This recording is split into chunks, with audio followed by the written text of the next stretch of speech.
Grant, O God, that your holy and life-giving Spirit may so move every human heart, and especially the hearts of the people of this land, that barriers which divide us may crumble, suspicions disappear, and hatreds cease. That our divisions being healed, we may live in justice and peace through Jesus Christ our Lord. Amen. And now I want you to give a warm round of thank you to the Reverend Gwen Crichton, who has been organizing this event for a long time, who oversees our ministries of community engagement. Thank you, Charlie. Well, it is, wow, I am just blown away and moved and so many things, as I suppose you all are right now too. But here's the amazing thing is Bishop Barber is obviously one of the great prophetic voices of the church of the 21st century, and we are so grateful to him and for him. But he doesn't do it alone. He has a team of people that are as gifted and talented as he is, and we got two of them sitting right here. So I want to introduce to you the Reverend Dr. Alvin O'Neill Jackson and the Reverend Dr. Hannah Broom. And they are gonna, together they're gonna talk to us about how we can get mobilized for this Moral March on Washington, D.C., this meeting on Saturday, June 29th. And I want to just tell you a couple of things about each of them because you need to know that these people are remarkable. First of all, the Reverend Dr. Alvin Jackson, he's originally from Indianola, Mississippi. Anybody? Okay. All right, woohoo! And he has had a storied calling as a pastor in the Disciples of Christ denomination, serving churches all over the country from Indianapolis to Memphis, Tennessee, to Washington, D.C., to New York City, and he's even been the head honcho of the whole Disciples of Christ denomination for the U.S. and Canada. And I just have to tell you this one thing about him because I'm just astounded. When he was the head pastor for a church in Memphis from 1979 to 1999, when he first came to that church, there were 350 members. When he left, there were 8,000. Oh my God, wow. All right, and today he's retired. He tried to retire, and then Bishop Barber called him in 2016 and said, I need your help. So he has his own coaching and mentoring consulting business for pastors that is out of Jacksonville, Florida. And he serves as a chief advisor and strategist to Bishop Barber and the Poor People's Campaign. And he is the national faith convener for the march on June 29th. And then we have this incredibly talented, luminous person right to my left here, the Reverend Dr. Hannah Broom, who hails originally from Spartanburg, South Carolina.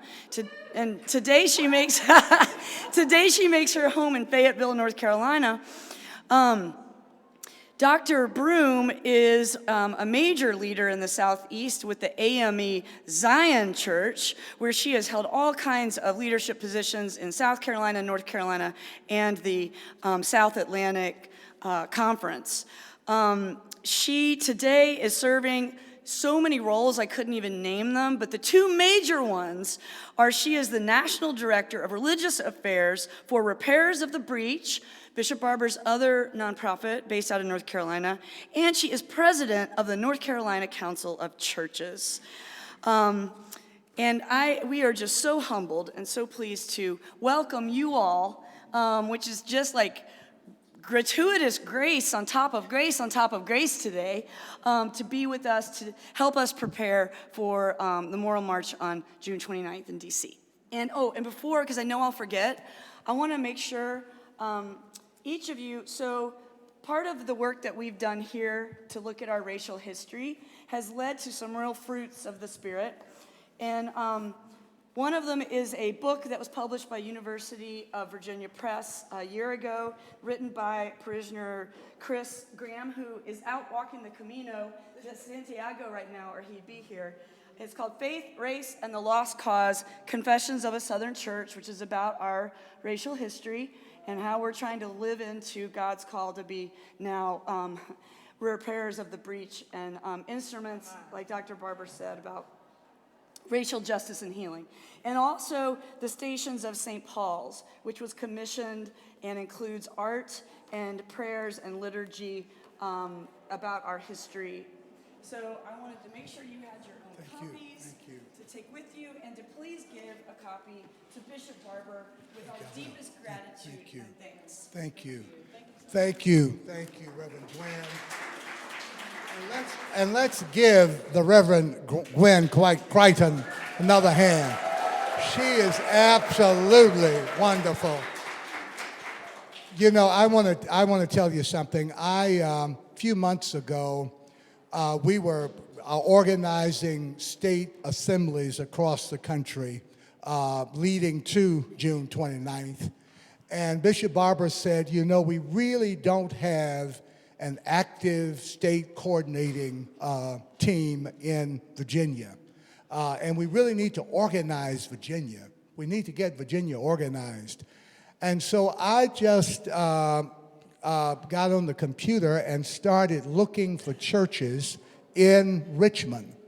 And I looked up all of the Disciple of Christ churches, and I looked up Virginia Union, and I looked up the Unitarians and the Methodists and the Presbyterians. And then I came across St. Paul Episcopal Church. And I called all those other places, and they responded, and some of those folks have been here. But I called St. Paul, and is it Johan Carter? Carter Johan. Is she by chance here? She was here. But she answered the phone, and she got me connected with Reverend Gwen. And St. Paul hosted the group on March 2nd. And then when we thought about places to come back to, we're here. So it just kind of started something. And it's wonderful being here. I shared with the group yesterday that I started my ministry 50 years ago at a little church in Roanoke, Virginia, at the other end of the state. And it's absolutely wonderful being here in Richmond. Something is going on here. And Reverend Dr. Hannah Broom is really the one who's really leading this, and I'm gonna run out in a little bit to kind of catch up Bishop Barber and get him off. But I hope that we could really spend some time really talking about how we're gonna organize, how you're gonna organize for the meeting. I'm assuming that you folks want to be a part of the meeting in some way. Can I make that assumption? And so I hope that we can really spend some time. Poverty is the fourth largest cause of death in this country, as Bishop Barber shared this morning. 295,000 people die every year from poverty, not because God called them home, but because they find themselves in poverty. And so we've got to have a meeting. We've got to come together around those issues. And I hope we can really spend some time talking about how we're going to organize and get ready for the meeting. But it's just great being with you. I wanted to just really express appreciation to St. Paul for hosting this and bringing us together. There are all kinds of flyers, and I know Dr. Broom is going to talk about that, information you can get connected. And we want to just resource you as you get ready for the meeting on June 29th at 3rd and Pennsylvania in Washington, D.C. Dr. Broom. Thank you. Can y'all hear me? Thank you, Dr. Jackson. I know he's getting ready to go and leave this to me. Quick little housekeeping. I've been a pastor, been a presiding elder or district superintendent, whatever denomination that you're in. And so I always would come into the church, and the first thing I would say, can we look like the beloved community, where there are no empty spaces between us? So if everybody can all kind of come together just come together very quickly so we can look like the beloved community, so we can be a part of one another, and there's no separation. That's the first thing I always did as a pastor, y'all. Do the housekeeping, come together. Thank y'all so much. So my job, my task, as we are moving together, is to get us organized for June 29th. And from there, it's not just an event, it is continuing to build a movement. Amen. I love it now. I love it. The beloved community is together. There's no separation in the beloved community. Can't hear you? Oh, I'm coming down. I'm coming down. Oh, people come up, they can hear better. This is true. This is true. I am Dr. Hannah R. Broom, as she has explained. And my job, my task, before we leave here, is to get you guys organized and mobilized for June 29th. That means that there has to be some leadership that says, yes, I'm going, and I'm grabbing as many people as possible.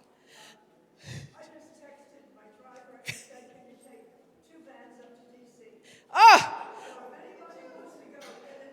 let's give her a shout right there. Celebrate that.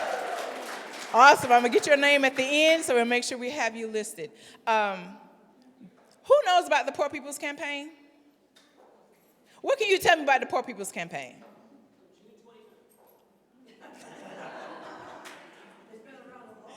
Been around a long time. The Poor People's Campaign, they say it started with Martin Luther King, but it actually did not. It actually started with women. And they invited Dr. Martin Luther King to be a part of it. And that's how it began to take its shape. We are in 38 states, plus DC, working on a couple other states that are wanting to organize.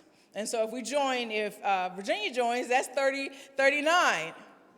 And there are individual coordinating committees in each individual state that we have listed. And those coordinating committees are made up of 30 people. There's faith leaders, there's impacted leaders that are there, and there are all these different, there's impacted faith leader, impacted, and then there's the ecumenical. And that coordinating committee coordinates the things that are happening in that state. They help with any issues, the State House, General Assembly, all those laws, Moral Mondays, Witness Wednesdays, and those particular things to call out all of the injustices that would go right up under the rug if nobody brought it to the attention. The coordinating committee's pressure, legislation to change. We're not talking about Republican or Democrat. We're literally talking about legislation and unjust laws that are being passed, actions that are happening and nobody says anything. That is what we bring to the forefront of poor and low-wage workers, minimum wage, those particular things.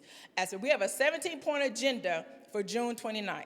17-point agenda. Those that have I hope you're not taking notes. If you're not, our 17-point agenda for June 29th is we're going to abolish poverty as the fourth leading cause of death in the U.S. That's why we're going to have a meeting. Establish a living minimum wage of at least $15 and then index for inflation. Ensuring full and expanded voting rights, ending voter suppression, guaranteeing workers' rights and labor rights, provide health care for all, ensuring affordable, adequate housing, strengthening our social welfare and safety net programs. We realized during COVID, if you legislate the change, it can lift people up out of poverty. Now we have proven. They should not have passed the child tax credit. They should not have passed all of those laws during COVID that actually eliminated a lot of people out of poverty. So now we know that it can be legislated. Now we know it can be abolished. Now we know that they can pass those laws. Ending gun violence, profit, and proliferation. When we do not change gun laws, when children are dying, when you have a 5-year-old with PTSD for going to school, and yet we still do not have sensible gun legislation, there's a problem. Fully protected women's rights, that's reproductive justice. No one should be able to tell you what to do with your family. when it concerns those particular things. And I believe, and I'm sorry, I know that we are here, but if you do not have a uterus, do not make choices that involve a uterus. That is what I believe. Securing environmental justice for clean air and water. There is a climate crisis, and we cannot ignore it anymore. Achieving justice for all our indigenous nations. Fully funded public education. When your tax dollars are going to private schools and not public schools, there's a problem. There's a problem. Enacting just immigration laws. We should not be treating the foreigner as a criminal for coming to America. Addressing militarism and the war economy. Bishop already gave you the numbers. It's ridiculous. It is insane.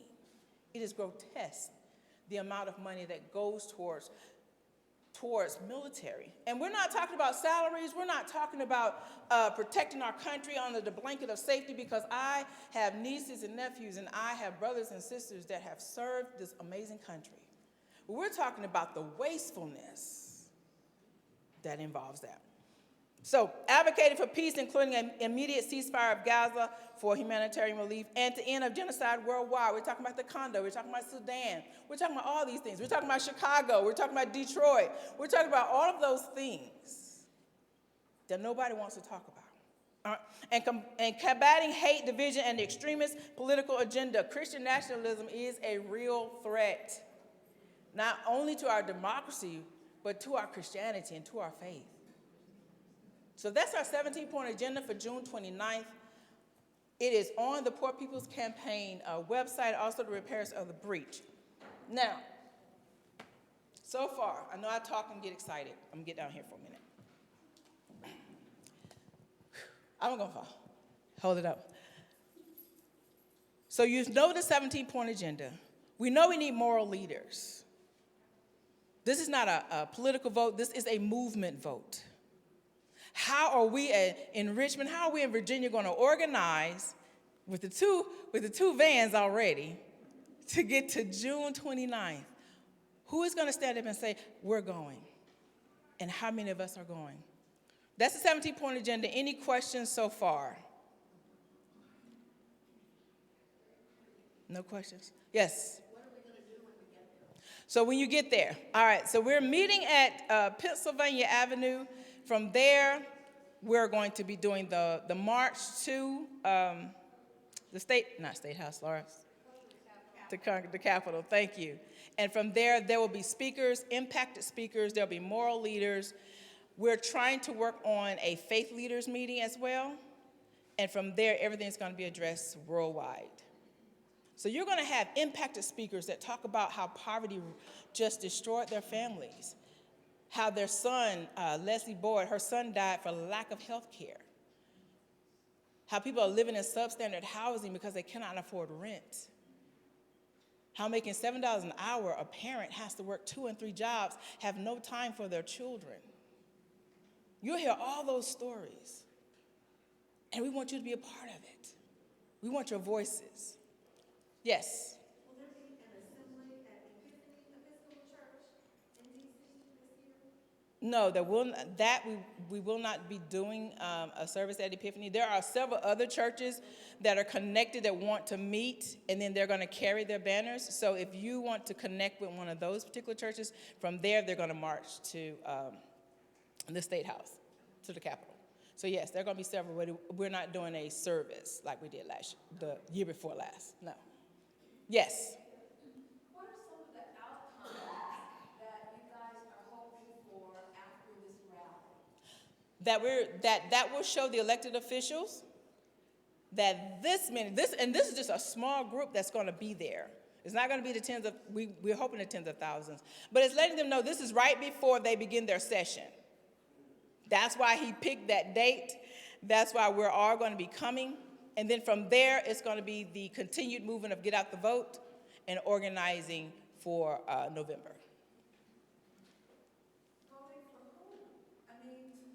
No, to connect with the 15 million low and infrequent voters that did not vote. We want to get them involved and get their voices out there and help them register to vote. Yes? Is there action involved in that on that day that Yes, that's what's going to happen afterwards. So everybody's going to be contacted with all of that information to connect with the 15 million that we have listed.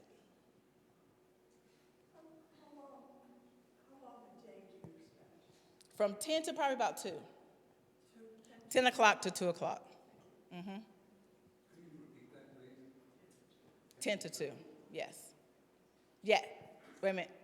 Her and then you. Is there a time and place for us to get more information out about the march? Yes, if you go to Poor People's Campaign right now, take out your phones. There's 2 things you gotta do. Take out your phones. Everybody that has text messaging, text moral, the word moral, M-O-R-A-L.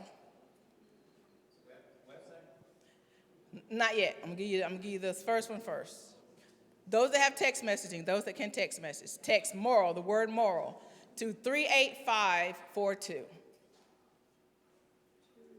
38542.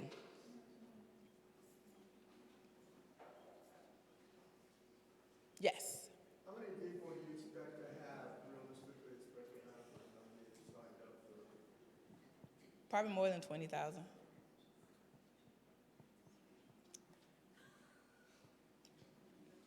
$38542. Yes. Have you invited any government officials to be there? All of them are invited. All of them invited. The second is go to the Poor People's Campaign website. Poor People's Campaign website after you have text moral to that 38542. 38542.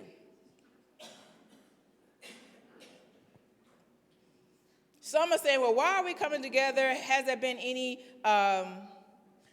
bonus in it? In North Carolina, when we did the Moral Mondays, where it went from 20 people to almost 10,000 people on Monday, we were able to upsert the State House. We were able to change the voting laws. We were able to add on to early voting. We were able to combat gerrymandering. So there is a reason for coming together and bringing all of that attention nationwide. We're going to celebrate Alabama when we were down there and their gerrymandering case that got thrown out to say that this is a violation of civil rights. So there's a reason for the meeting. It does come out. It does happen, but we have to come together. Did everybody go to the Poor People's Campaign website? That's the second. Poor People's Campaign.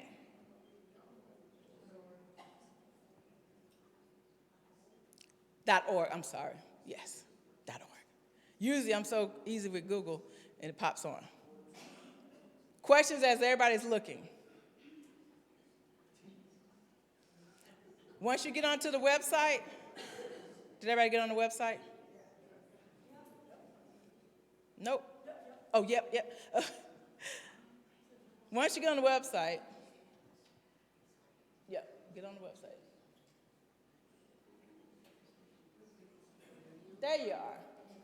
There it is. Click the flash should be close to flash, and it should be a sign up for June 29th. Once you sign up, you'll get all the information from flyers to graphics, social media posts. You will get all of that information. Are there existing vans or buses going up there that we could join with? Yes, so the last time we organized buses for everybody, it was taxing. So now, when you sign up, there is an option to see if there's a bus in your area. And it's also an option to register your bus that's going. So we're using a busing company now. For people in St. Paul's, if you, there's several people that I've talked, I'm Sheena, Hi, Sheena. sorry. But I am happy, I know I've talked to several people about trying to coordinate, and rather than duplicate efforts, if you will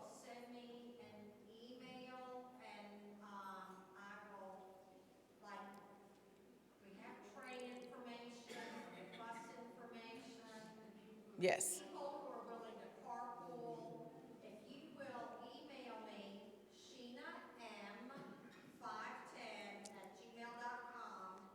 If you will email me and to give me your name and what you are willing to do, and if you will do that in the next 48 hours, then I will Yeah. fill in some of the blanks. Yeah. and send Yeah, y'all two communicate with that. And there's also a code for Amtrak. Amtrak was so engaged in our work, they were like, we're going to give a discount to people who want to come to DC. So just let me know, and we'll try to make sure that, Yeah, if you, and it'll be in break, and then we can put it in break. RSVP?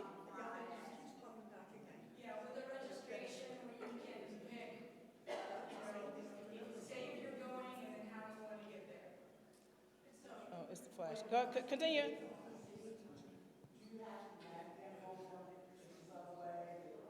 There's splashes. Okay, there it goes.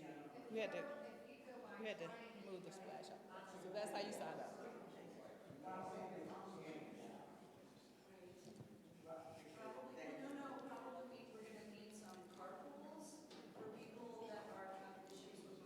Yes, ma'am.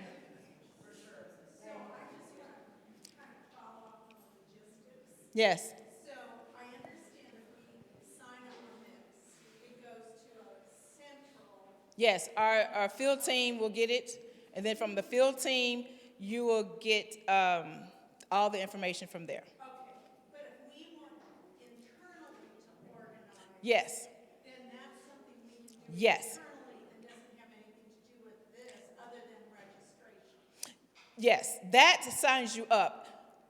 What I want to do when I leave here, and Bishop Barber says, well, are they organized? I'm going to say yes. You have your coordinated committee, not coordinated committee, you have your beginning group that is going to come to June 29th. We have our transportation, we have our faith leaders, and we have our impacted people.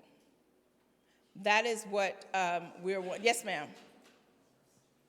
One more question. So looking at this for mobilizing partner, Yes. I'm in a different congregation, but Yes. I want to take this to my congregation. Yes. This is what I give them and Yes. say, this is how we need to sign up to go. Yes, if you want to be a mobilizing partner, absolutely. That was my other question. Who is here from a different congregation?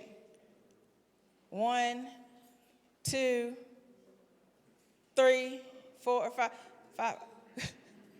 Y'all were like, she over here. Y'all together. So as a faith leader in your congregation, when you see that mobilizing partner, your congregation can become a mobilizing partner with Poor People's Campaign for this move and moving forward. What that does, as a mobilizing partner, you get a mobilizing partner package that says that you can send out the emails, you can bring your congregation, you can register your church as a bus or a stopping point. All of that comes into play as a mobilizing partner. Also, what that does is allow you to carry your banners for your church during the march. I had another question. So those that want to be mobilizing partners, that's how you sign up. Then you'll get information from me as Director of Religious Affairs, because I'm looking at the sign up and like, oh, that's a faith leader, I need her. I need that's a faith leader, that's a church, I need that congregation. And so you'll get an email from me, and I will email you to death. I try not to, but it's the constant communication that is needed to mobilize this massive assembly. Yes? You were talking about, or I guess it was the gentleman before was talking about having a group in Virginia. Yes. Is there a group now in Virginia? This is the group now in Virginia. Give yourselves a hand. This really truly can be the grassroots of that PPC coordinated committee of Virginia. What you need, moral leaders, impacted people, and that forms that coordinated committee, and then all the different gifts and talents that are part of that. So 1, 2, 3, 4, 5, 6, 7, 8, 9, 10, 11, 12, 13, 14, 15, 16, 17. Y'all part of the biggest coordinated committee we got. Yes. Just one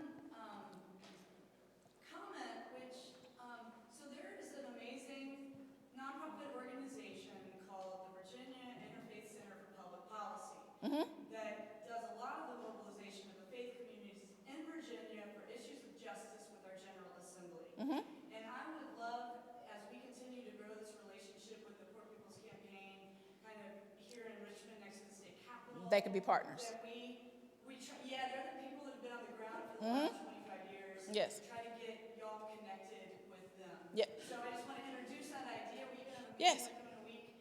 And I was kind of wondering, I know you got to get through organizing this major. No, you're good. March, But who would we connect them with? You or Pastor Alvin? Both of you? y'all are the coordinating committee. Yeah, okay. All right? And you can have representation from that particular organization as part of your coordinating committee. They can actually be partners with your coordinating committee and the PPC. So it doesn't exclude any workers that are already on the ground doing it. That's just partners. Case in point in North Carolina, we have a partners meeting with the North Carolina PPC and all of its partners. I think it almost has 60 partners that are actually connected with the PPC. So it doesn't exclude any group. It actually includes that work. So when there's when they're having a assembly, or if they're having a march, or if they're having a General Assembly attack, I'm gonna say attack, a General Assembly where we pack the courthouse or things like that, that's when the PPC, your coordinating committee, will also partner with them. So it's more in numbers. Y'all talk about singing to the choir, louder voices give more voices give a louder noise. So that does not exclude them. That just connects them. So as you're developing your coordinating committee, you do need a faith leader that has ecumenical influence. You need an impacted person that's dealt with any of the issues and interlocking injustices that have Poor People Campaign. Then you would have, what's the third one? Faith chair, impacted speaker. And then you would have someone who is a political, that is connected to or knows some of the political aspects of your state. So that would set up your tri-chair, and then every other part of the coordinating committee, there's social media, there's publication, there's press. So all of that encompasses a coordinating committee. So to just start out, y'all already have all the talent and gifts here already. You just need to organize. I had another question somewhere. Yes. From an organizational point of view, the Virginia Interfaith Center has its arms around Virginia. It has the very things that you're talking about when you want a coordinating committee to do for you. It would be presumptuous on my part, I would feel, for us to say, would you like to partner with St. Paul's, the Virginia Center, on our Poor People's Campaign?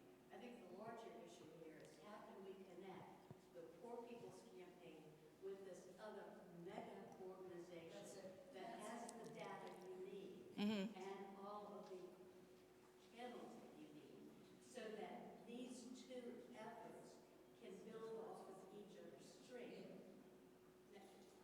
And so my question is, when we meet with the Virginia Interfaith Center, to whom do I direct them to talk to in the People's Campaign? Okay, that's what I'm director of religious affairs, but also you would talk to our director of our field team, which is our other organizers.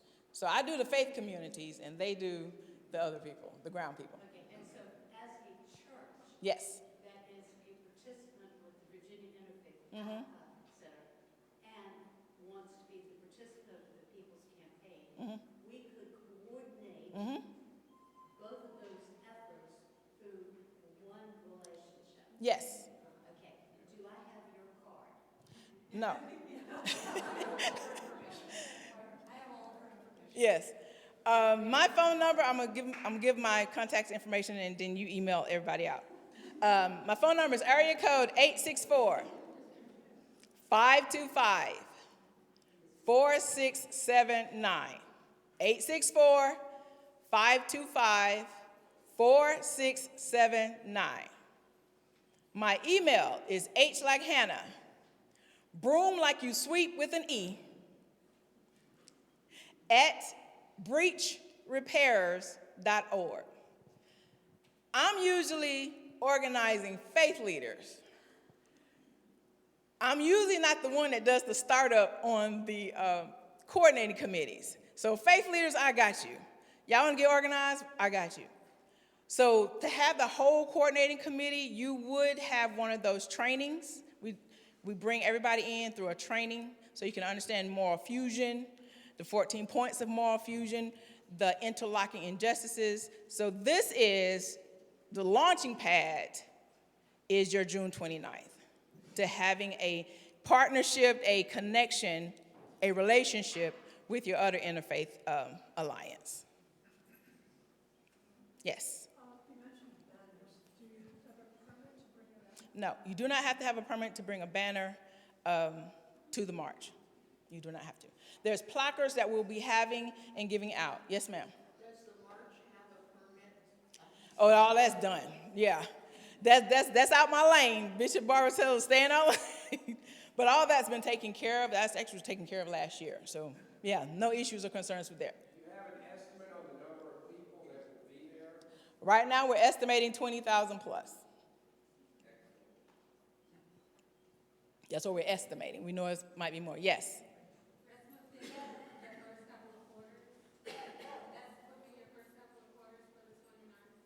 Say that one more time. That is within our.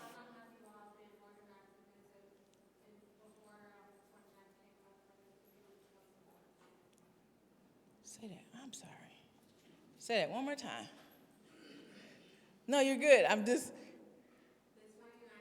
Yes. Yes. Mhm.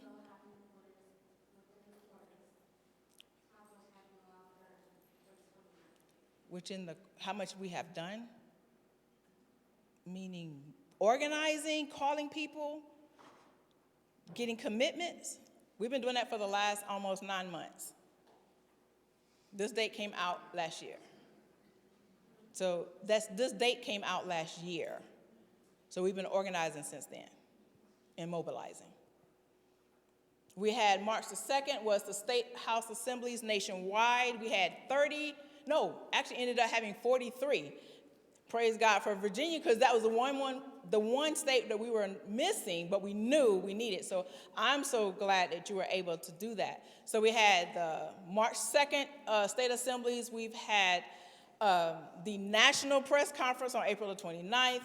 We had another National Press Conference just past June. So it's been building up. Yes, we have.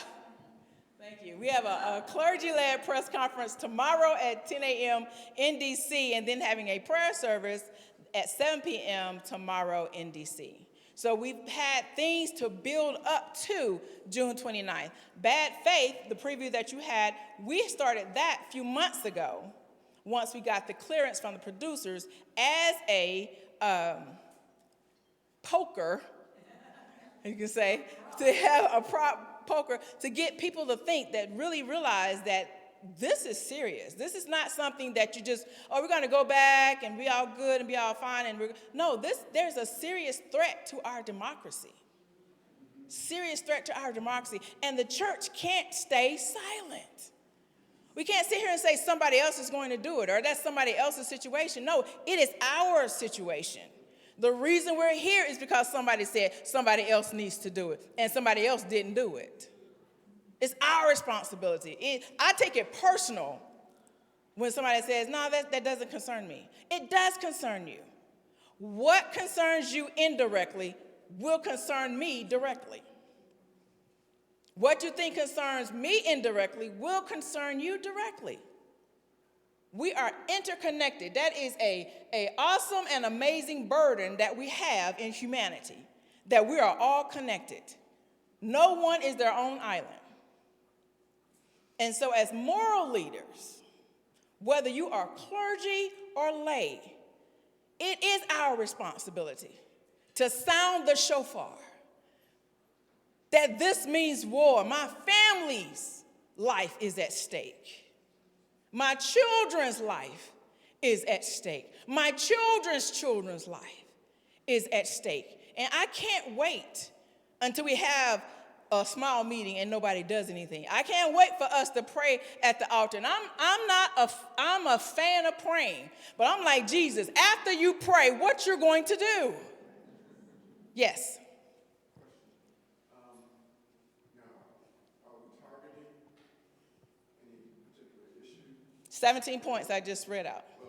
Or any candidates? No, we do not deal with candidates. We deal with policy.